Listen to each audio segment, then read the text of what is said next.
And that brings me to, I know, the fun part of the evening, the interesting part of the evening that you've come out for, and that's to learn about the rollout for the K-4 curriculum. And so with that, I would like to invite to the podium Helmut Kaiser, who is with our IS department, and he is going to, with some of his colleagues, lead you through that part of the evening. Enjoy.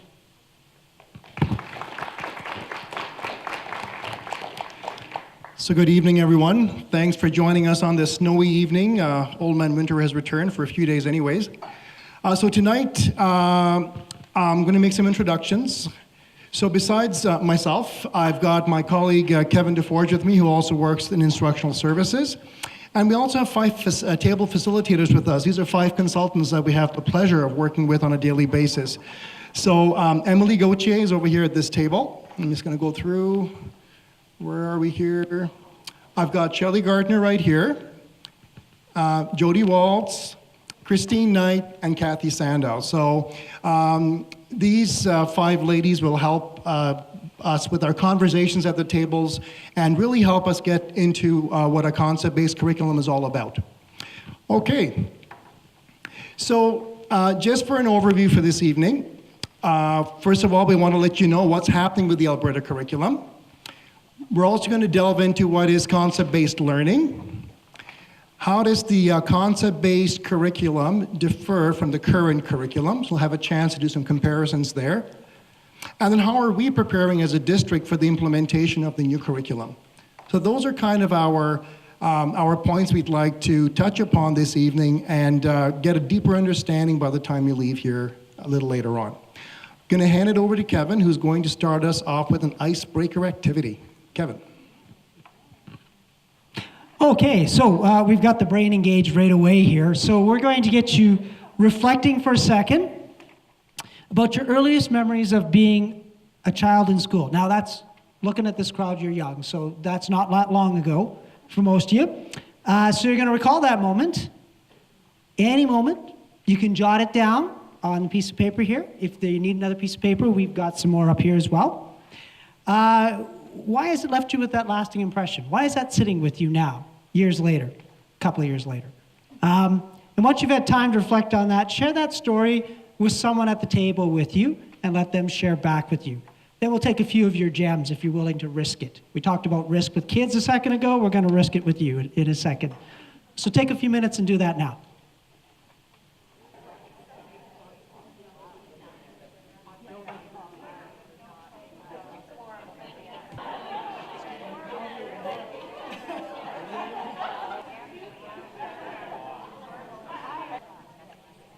Okay, I'm hearing a bit of a lull here.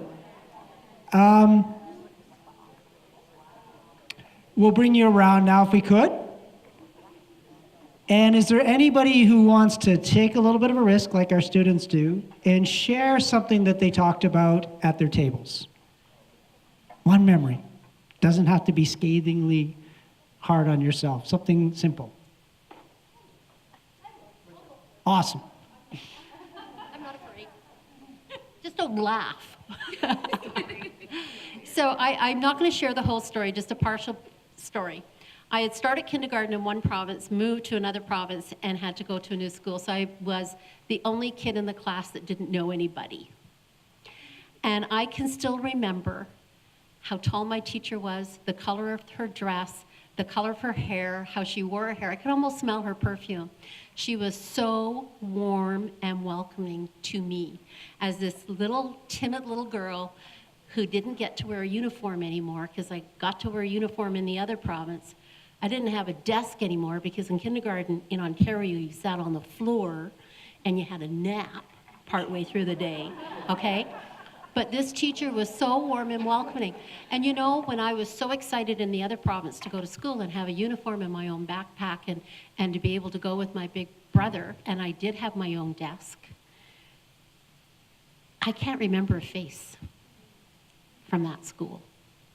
But I can still remember my kindergarten teacher in Ontario, and I will always remember her.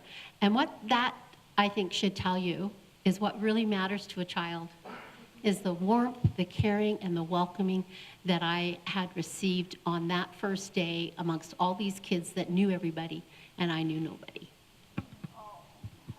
Fantastic. Okay, follow that one up.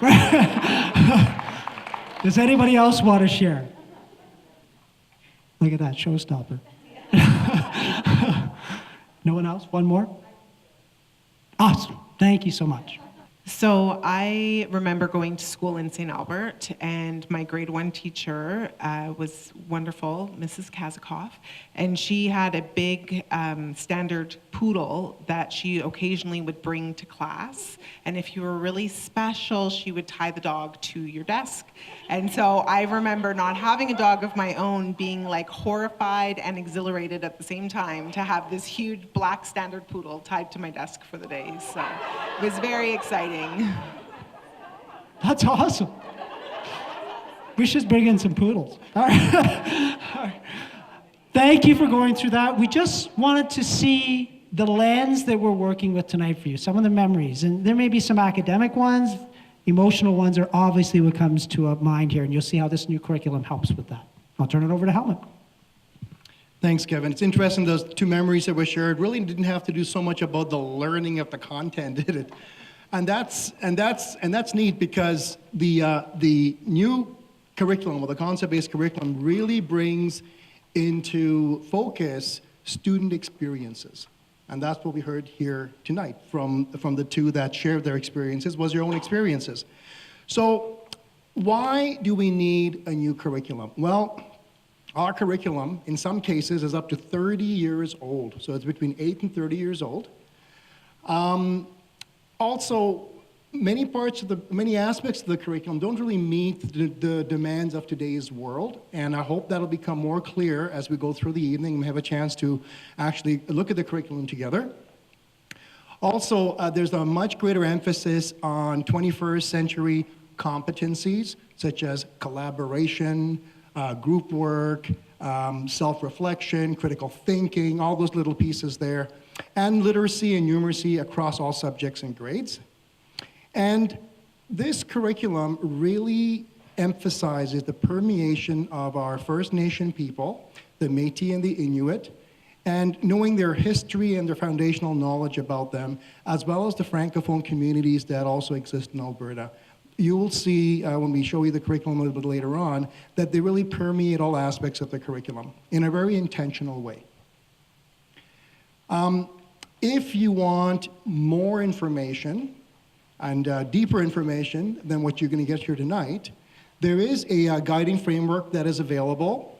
If you click on the link, and by the way, you are going to have access to this presentation, right? It's on our CSSD website. It'll be under parents, and then under school councils, and you'll see it under parent trustee forums.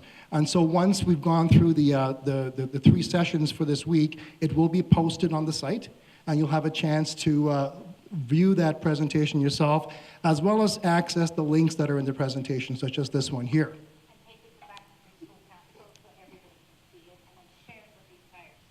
There you go. Thanks, Luva. Yes. So the idea is to take it back, share it with your school council, so that your school community also gets some of this awesome knowledge. Okay. So that's how you can access some deeper information on the new curriculum through the guiding framework. Now, what has happened thus far? So the new curriculum development has begun in Alberta, and you've probably heard about it. So these are led by curriculum working groups. And I know that tonight we have Emily and Christine, who are both on the working groups from our district. There's actually a total of over 20 people in working groups, and then 24 of our staff members from various schools that are in something called the focus group as well, or the review group. So there's over 45 Calgary Catholic teachers and consultants that are involved with the development of the curriculum. So we do have a voice in that curriculum as it's being rolled out. And you can see those working groups are comprised of Alberta Ed leads, district, and ATA-nominated teachers, and some interest groups. And this early introductions to the scope and sequence was released to the public last spring. Did any of you have a chance to take a look at that curriculum last spring when it was released? It was in different venues. Okay, I hope you had a chance to take a look at it then, because it has had some revisions since then, but now you see it it's still in a draft form because there'll still be some tweaks done, but the minister has signed off on it. So the draft K-4 outcomes are complete, and they will be reviewed by the review groups. That's the reason why this will call a draft.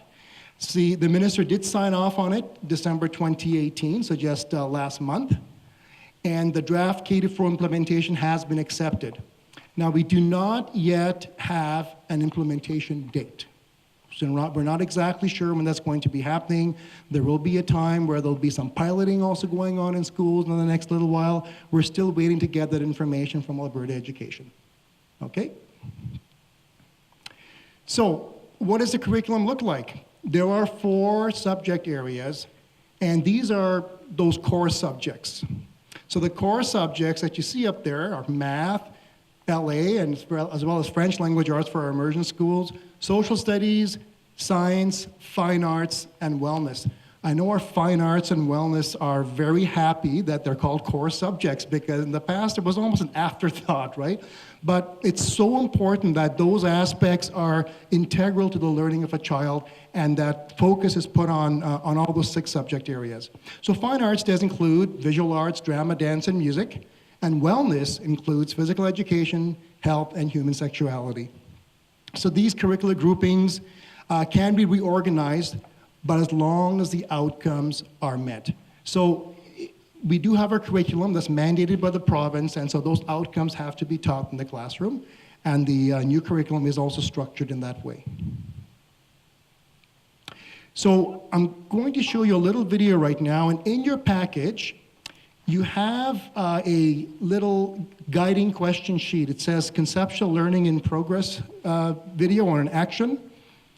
And as you listen to the video by Julie Stern, you would go ahead and just fill out the information you received from the video. This is just to give you some foundational knowledge on what conceptual learning is all about. So Julie Stern video, and then we'll give you a few minutes to discuss those questions at your table, and then I'll ask for some gems to be shared with us with a larger group. Okay, so Kevin's going to get that video going right now.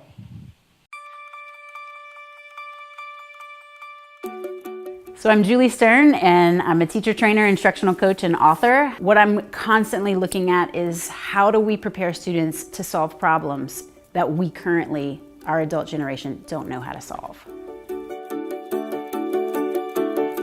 A concept is an organizing idea, and so you get concepts. They can be abstract, but you get the definition of concepts by looking at key examples. For today's lesson that we did with teachers, where teachers were modeling students, what we looked at was the water crisis on the Nile. And we were looking at the interplay between Egypt and South Sudan, and what's the role of power when scarce resources start to become a competition among them. So we were looking at that example, but the big idea we were looking for is that when resources become scarce, conflict often arises. So in order for teachers to become concept-based teaching, the first step is to start seeing their curriculum through the lens of concepts. So whatever they're going to teach next, they need to say, what concepts are evident here? Play with those concepts, put them together to form a big idea, and then they can start thinking about different contexts that will illuminate those big ideas. So concept-based creates coherence across curriculum and learning because concepts are all around us and concepts transfer across disciplines. And so what I often say to kids is life is interdisciplinary. Life doesn't say this is a science problem, this is a math problem. And so if you use an example of a key question that looks at systems. So systems can help to unify the curriculum because every discipline has this idea. So you could ask kids, how does changing one part of a system impact other parts of the system? And so using concepts like system, you can organize curriculum and students can start to see the connections across the disciplines. So it's important to point out that often teachers worry that if we're going to shift to a concept-based approach, the facts are going to go out the window. And this is a common myth that we have to work hard to dispel. Actually, students understand abstract conceptual ideas through these fact-rich contexts. So facts and concepts have a very important synergistic relationship. You can't have one without the other. And what teachers always find when I work with them is that when we switch to the goal being improved thinking and big ideas, students retain the facts better, and they actually beg for more facts so they can better defend their thinking about conceptual understanding and the big ideas. So we can support teachers by letting them try and fail. That's my number one advice for leaders, is it's going to take experimentation. We need to be very, very clear that all we want to see is experimentation and trying this out. And when we're coaching teachers, the most important thing is to see the curriculum in terms of concepts. What do you want to achieve? What concepts are present there? And then how can we put them together in relationships that can transfer across time, place, and situation? Okay. So I'll give you a few minutes to just finish off your thoughts on that sheet of paper, and then discuss at your tables some of your responses. And then I'll ask you to share with a large group, if you would like, just from a couple of tables. Okay, so just take about 2 or 3 minutes to get that done, please. Thank you.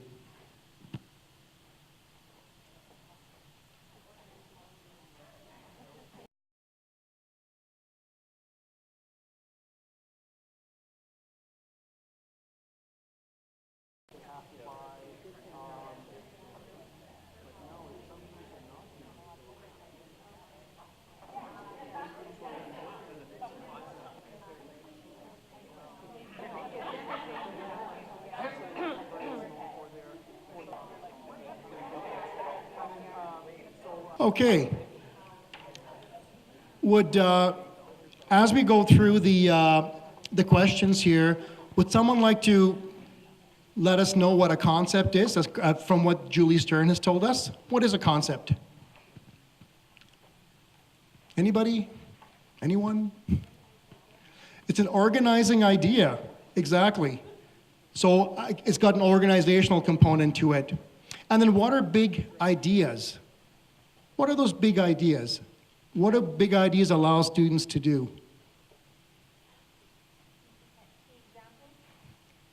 Pardon me? To look at key examples, and those key examples allows a student to make some generalizations normally. So what happens is that when you learn a concept, the whole idea is to be able to transfer it to other situations. Okay?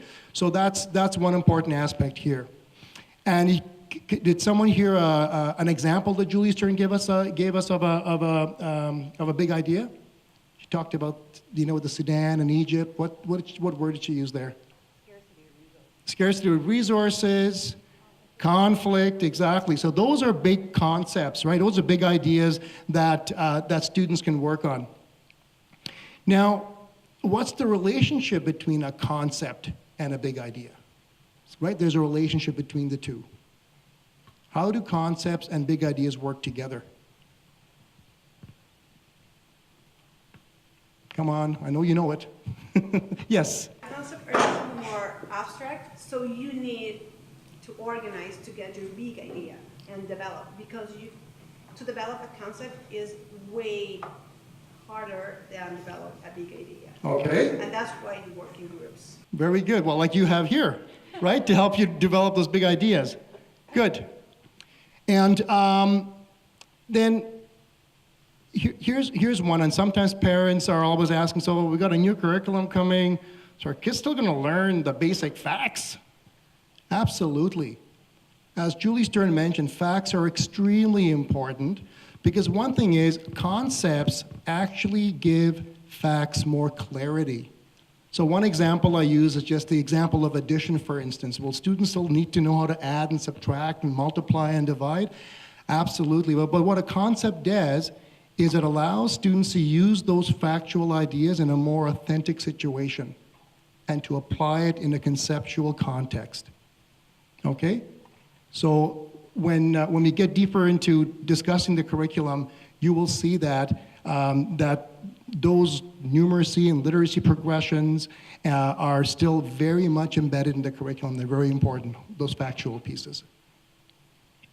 Okay, I'm going to hand it over to Kevin now, and Kevin's going to talk a little bit about two-dimensional and three-dimensional curriculum. Thanks. So if you look up here, currently our curriculum exists in this sort of fashion. We look at a lot of skills and facts, and that's not bad. We need those. We need to understand those. But what we're looking at with the concept-based curriculum is adding yet another dimension to that. A third dimension, okay, not an alternate reality dimension, but an actual third dimension that's coming up here, and that's looking at the concept. But if you look here, facts and skills are still there. Reiterating what Helmut just said, we don't lose them, they actually support the concepts. And without that, knowledge, those skills that come with that, concepts can't hold. We have to be able to make some generalizations and transference. And then, of course, as you go up, you get into a higher order piece, which is generalizations and principles. And those come off of concepts. So as you get more and more concepts, you can actually make some generalizations. Okay? And so what's important is that there is a synergy or a connection between all of those, and that they have to exist together. You can't have it in a vacuum, where you either just look at a concept or you just look at a fact. Well, we do just look at facts right now. But we're trying to get a little bit deeper with that. And one of the things Julie Stern said in there that resonated with me is that you can't think of one without the other. It's kind of, I call it the Reese's Peanut Butter Cup theory. You can't think of one without the other. You can't have facts and skills existing without concepts that can be built from those. And they go well together. So because of this new curriculum, you're going to have fewer outcomes, which allows for deeper inquiry into each of the topics. So kids can go longer and spend more time with it, which means that it does get pushed into their memory because they are working with those facts in ways that are meaningful and relevant to them. And of course, our foundational knowledge is no longer just looking at sort of surface memorization. We're kind of skipping the stone across the top of the water, which is okay. We need those things. But now we're asking them to go with wider applications and higher order processing. So all of those skills that a lot of you mentioned, like cooperation, collaboration, critical thinking, a few other ones that Helmut mentioned, problem solving, those are all things that we're going to be asking the kids to do. So this next few slides are an actual example of something that's going on in our district right now. And it's great to be able to say this because before this really, really took hold, we started looking at something, actually it's from one of my departments, it's IMC, and the consultant there wanted to challenge kids and teachers in the Learning Commons to come up with some challenges that they could do in a design basis. And so if you look here, it's called the Changemaker Challenge. And she did poll a lot of the Learning Commons librarians and some of the teachers and say, how would you like to do this? And they came up with the idea of basically 5 mini challenges that they can do rather than one giant challenge. And they can choose to do some and not others, and there's different reward systems in that involved. But it's an opportunity for kids to engage where they're at. So if you look at the first piece here on the landing page, you're asked to choose a name for your team and then design your logo or a badge for your team. That's a simple start for kids, but it gives them an opportunity to have some feedback into what they're doing. And also, we kind of start in kindergarten, lower grades, where we have that inquisitive mind with the child. And as we get older, in grade 1, 2, 3, 4, we start to layer the facts and more facts, and we've got to get as many as we can in there and cram them in there. And then they start to lose that inquisitiveness. We want to bring that back. It's kind of silly to say, but kindergarten's where it all starts, and it actually is where it should continue. That inquisitiveness should be encouraged. So this design challenge was keeping that in mind. It's meaningful for them because they get to work around it in what they understand, bring their experience to it, and move it to another phase. The next part of that is looking at how different concepts can transfer over time. And that's something you're going to hear a lot with this new curriculum. That one word is transfer. If they're not able to transfer that knowledge, they're not necessarily understanding it. So when we memorize some facts, we're not always able to transfer them to other situations. And that's good, we've memorized that fact, but we haven't necessarily built that understanding that goes behind it. So when Helmut mentioned that, he disappeared. When Helmut mentioned, the basic facts for math and that aren't going, they're not. I need to know how to multiply, add, all those things still have to happen so that I can do something deeper and wider with it. I can do more when I know how to multiply quickly off the top of my head, okay? And so with this, you start to see connections on different levels. So you look at change, you look at relationships. With concepts, it's only 1 or 2 words that we have with these. We look at things that are a little more broad for us. So some of the challenges that they've got here, there's just like human animals can become injured too, what device would you design to help an injured animal? So now we're asking them to do things that take their knowledge and skills and apply them. And from their experience, and make it relevant for them. Will they remember those facts after because they dug into them? Yeah, you betcha. Because this isn't a problem that's going to stop as a science problem. Another thing Julie Stern said, it's never just a math problem or science problem or social studies problem. When we work in our jobs every day, it's rare that I can't imagine that I've been only given a math thing to do today. It may start with some sort of a project, and it may wind up being that I got to do a budget, which involves math later. May have to do some measuring, which involves, but this project here also involves the environment. Oh, we got to look at government, how that impacts species. Well, that's social studies. So all of those things are going to start to play together. And that's kind of cool for kids. And then finally, the last part is that student part. The voice and choice that comes from students. And giving that opportunity to them to choose how they're going to present their learning. And so it's not to say that, that all what we call summative assessment, like the testing kind of assessment, is gone. But a lot of the formative feedback, a lot of those things that we get from students all the time is really relevant. It's something that we're going to work with.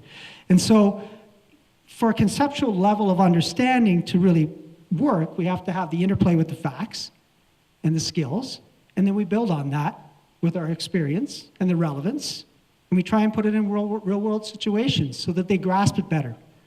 One way to look at this was a quote by a fellow named Chris Lehman. He said, if I give a project and I get 30 of the same thing back, that's really a recipe. But if I get different things coming back from different students, that's a project. Okay?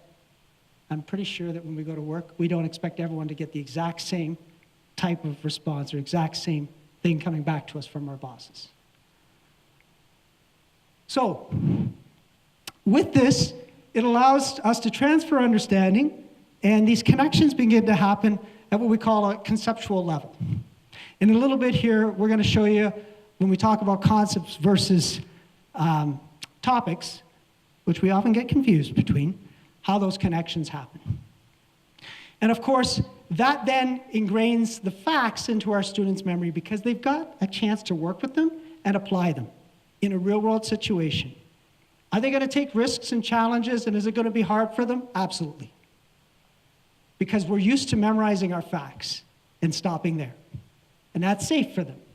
But it's okay to let the kids take risks. One of the things Julie mentioned in the video was it's okay for kids and teachers to take risks and fail. I call it failing forward. It doesn't mean that we're just gambling and risking all the time and saying, oh, we don't know what we're doing. No. What it means is we're setting up an environment where it's safe to take risks. It's safe to make mistakes, and we learn from them and we move forward. And that's what we want. And of course, finally, we're looking at moving from just the simple doing skills to knowing the how and why of what we're doing, our purpose behind what we do. So getting into the topics versus skills, cartoons are always nice to give a fact to, or an idea to us. So they're trying to figure out whether a dinosaur is fact, or is whether a concept or a topic, and then we'll see why we know the difference between them. When you look at topics versus concepts, it goes back to whether they're they're universal, abstract, and timeless. Or I use TUA, TUA. Timeless, universal, and abstract. So that gives us a concept. If we look at a dinosaur, that's not timeless. It's something it's ancient, but it's a set time they existed. It's a set piece of knowledge, right? But if we look at extinction, adaptations, and I'm sure there's a number of other concepts you could come up with in there, then we start to understand a little bit more, rather than just learning about dinosaurs. And we do that a lot. We get into our dinosaur themes, we get into our pirate themes, and those are all topics and themes. We go a little bit further when we start to hit survival, systems, adaptations, those kinds of things. And another example is government, role, structure, power. And then they always say that you can add a conceptual lens to that, and that's a little more complicated. But basically, if I said to you government, power, and then I say, really, I throw a conceptual lens like relationships on that, you look at that differently. Just by throwing that word relationships, you say, okay, government and power, what does that relate to when I talk about relationships? Maybe we talk about power relationships. Maybe we talk about how we view power, or how we view authority. So you're starting to throw things in there that give chances for students to build on those. And so again, this just sort of reiterates what I just said. So that it's the difference between a topic or a theme and a concept is that one is just set in facts, the other one is timeless, and that they can be related to people, places, situations. That's kind of topic-based. But we just saw one or two word phrases like survival, adaptations. It's really simple.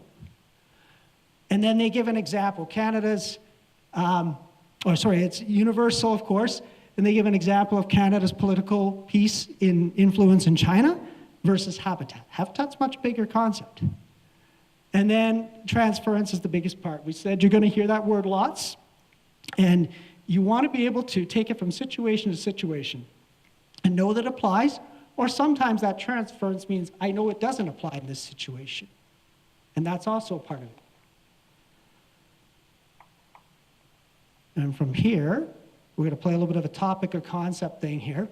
So we're going to try something different. We're going to get you moving. I'm going to steal something from Helmut today.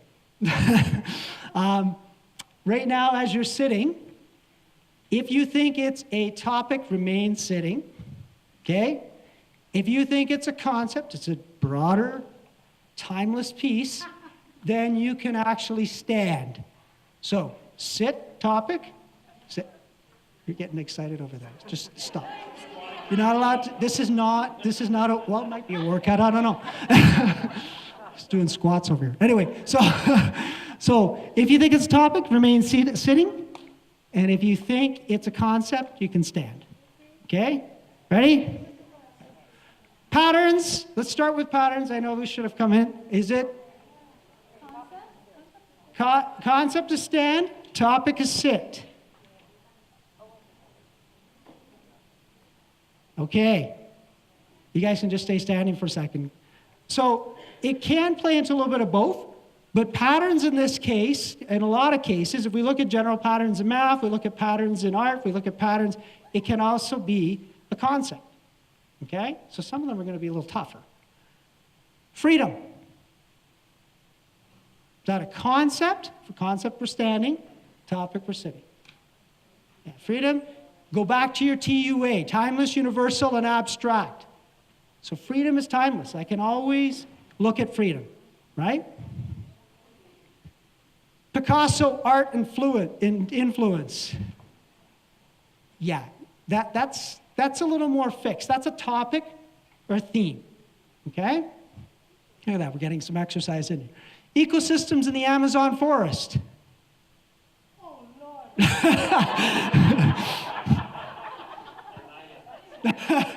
Onto yourself. Okay, I'll just say it's a concept because she told me to.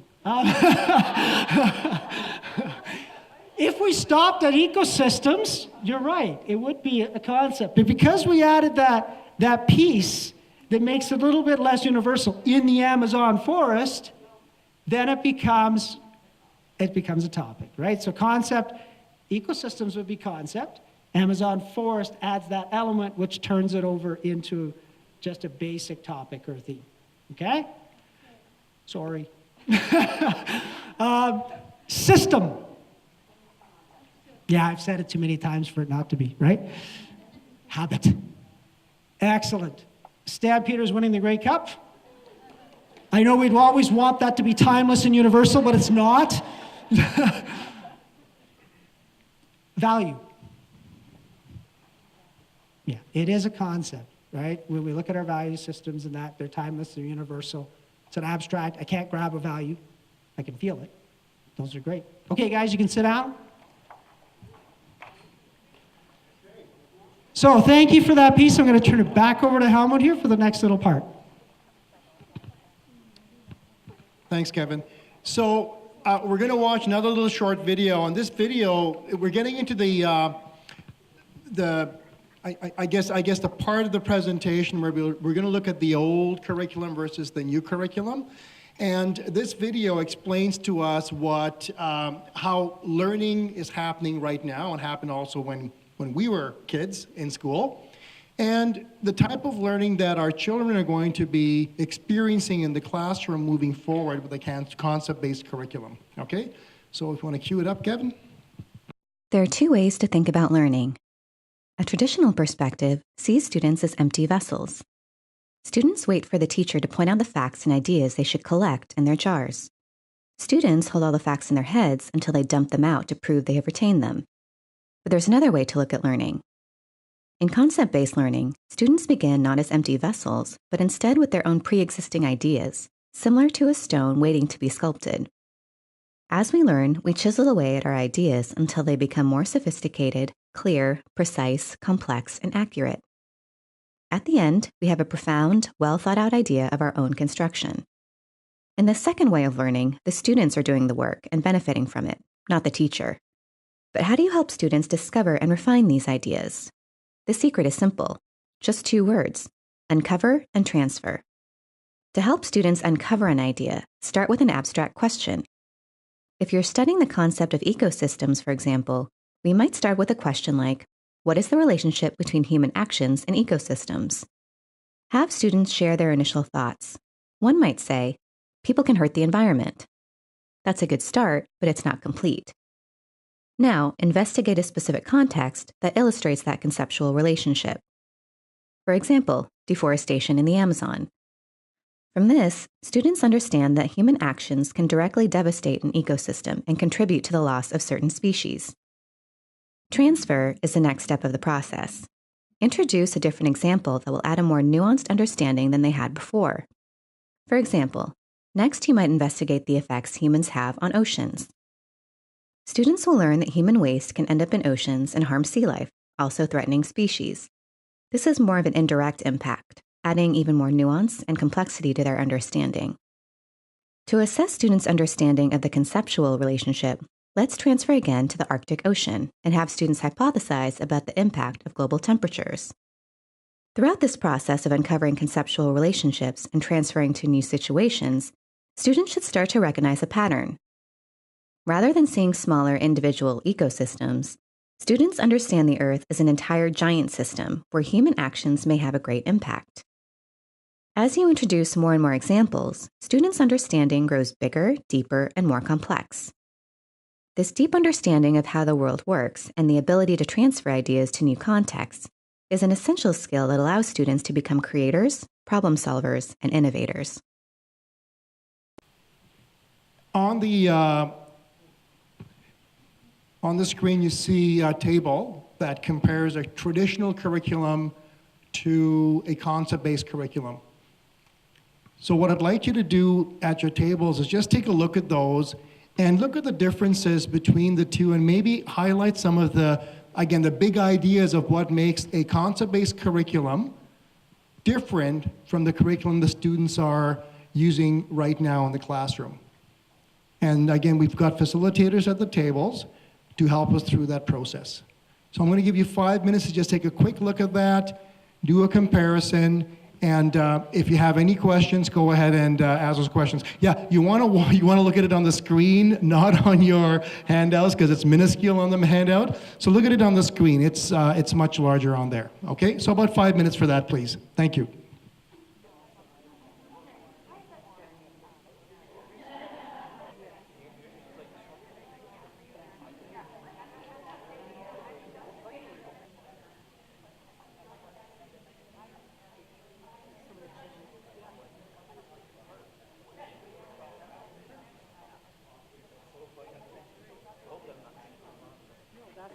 Okay, you've had a chance to, was at a table with just a really good discussion, a little longer than I wanted it to, but I think it's good to have these discussions for clarity purposes. Any gems you want to share from your table between what you're seeing in the old curriculum versus a conceptual or a concept-based curriculum? Anybody want to share? Yes, go ahead. First, I just want to know how many are parents here. Okay, yeah, because I am back home teacher. I do the same here because teachers are teachers everywhere. Yeah, but I don't work with the system here. So these two ladies here, I take care of the kids, and so their concern is about when you implement concept-based curriculum, how long does it take? How you make sure you teach everything to the kids? So for the parents that are here, I know this because we had it back home. They just didn't put it in the right way. And there's political stuff there, and so I don't want to talk about that right now. But I studied that. I prepare from university to that. And when I went to work, even teachers were still like, I have no idea how this works. But I know how it works, and I love it. I've been doing it for myself, for the kids that have been in my hands for so many years. And I can tell you, they get to there. And I just tell them, like, when you have kids that learn in traditional and the other ones, the ones in concept-based, maybe these ones are going to have better grades. But this one is more prepared to life. So what, as a parent, you really want for your kid? Like have high grades, or just go and, prepare for life? I know that life is not a topic. It's a concept. Very good. I think you got it. Maybe you should be up here presenting for us. That was excellent. Thank you for sharing that with us. So as we roll out the curriculum, of course, and what we've shown our teachers, and most teachers really love the concept-based curriculum. It gives them a lot of flexibility, yet there's also a lot of meat in the actual curriculum itself in order to present concepts in a meaningful way that really helps students learn and, as you say, prepare them for life, and validates the student as a learner. Because one of the things that you saw in the current curriculum is you think that students are an empty vessel and you're just going to fill them up with the concepts, with the topics that you think are important for them. But we know that children come to us with life experiences. And research has also shown that the best way to engage a student in learning is to link the learning to their life experience, because then it's meaningful to them. And if you do that, learning is deeper and retention is much, much higher as well. So that's the idea with this whole concept-based curriculum, is the students will remember it for a long, long time, not just regurgitation of facts, because they're actually applying it in a real life situation. Okay? So, parents, well, you're going to be playing a huge role in all this, because as you know, parents are very valuable partners in education. And as parents, it's important that you support your children in giving them experiences that are conceptual or concept-based in nature. And for you, the shift is going to be as well, you have to make that shift because you did not learn this way. None of us learned this way. But when we take a look at the actual curriculum, which you'll do in a couple of minutes here, you will see how well laid out it is, and that facts are being still discussed, but facts are being applied in a conceptual or contextualized setting. So you have a sheet at your table, And that sheet says, how can parents help their children be successful in concept-based learning environment? There's a bunch of ideas on that sheet that you as a parent can give your children life experiences that will help them understand what concepts are a little better. Simple things like taking a trip to the zoo. And when you go to the zoo, you could learn about animals, yes, but you learn about ecosystems, you learn about extinction, right? You learn not only about the topic, you learn about those concepts, those big concepts as well. And so that's when you travel with your children, that gives them exposure to many conceptual pieces as you travel as a family. And I guess it's just giving them those life experiences to expose them to different concepts so that when they talk about it in school, they bring those experiences back into the classroom, and that becomes more meaningful for them when we're looking at a curriculum for implementation purposes. Okay.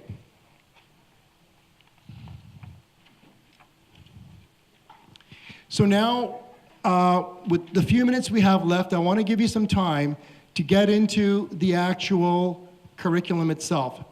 So if you are at a table where you don't have a facilitator, this is really important that you kind of join a table where we have one of our facilitators, and our facilitators will use this, as we call it, a little cheat sheet, to help you out with understanding how the curriculum works. Do we have, yep, Shelley's here. Okay. All right, so at your tables you have various colored curriculum. You've got arts curriculum, wellness curriculum, science, math, it's all there. So it's important that you have a facilitator to help you through this process, because this is where you get down to looking at the curriculum and trying to understand it a little bit better. All right? So let's take a few minutes to do that right now. Thank you.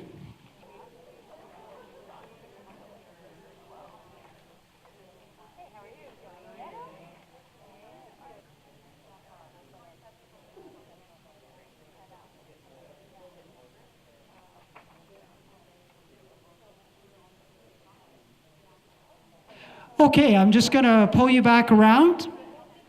We're coming close to the end of the night. We hope you have some rich discussions at your tables. And like I said, these next steps will be important for you to understand where we're going. And there's not many of them up there because there are still things that are being discussed at a government level.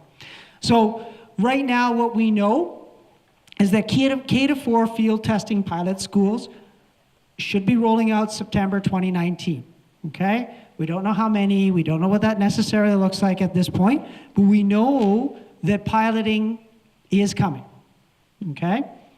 So some people were asking me, does that mean like September, that it's everybody going? No, not yet, okay? So there'll be some piloting going on in these K-4 environments, and as we speak right now in the background, 5 to 9 is being done. Okay, so that's also that when this is done, we start 5 to 9? No. A lot of these people at these tables will tell you that have been out there 100 hours or whatever in Edmonton working on this, that 5 to 9 is already in progress. Okay? And finally, we just want to thank you for spending some time with us tonight. A reminder of a couple of things. First of all, this presentation will again be on our district website.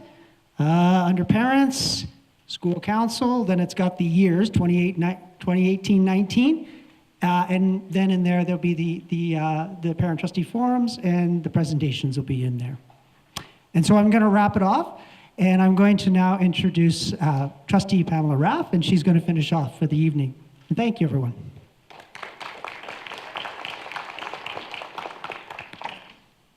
Thank you, everyone. On behalf of senior administration, our fabulous instructional services department, and my colleagues on the board of trustees, I want to thank you for your time tonight. We understand that you are the primary educators of your children and applaud you for putting your time into this evening, not just for your own children, but for our schools, because we all know that together is better. A special thank you to Frank Durante and his chair, Tina Oshovi. Yes. So thank you very much for hosting us tonight. I know you're a high school council chair and you probably don't have any children in K to 4, but thank you so much for being here tonight.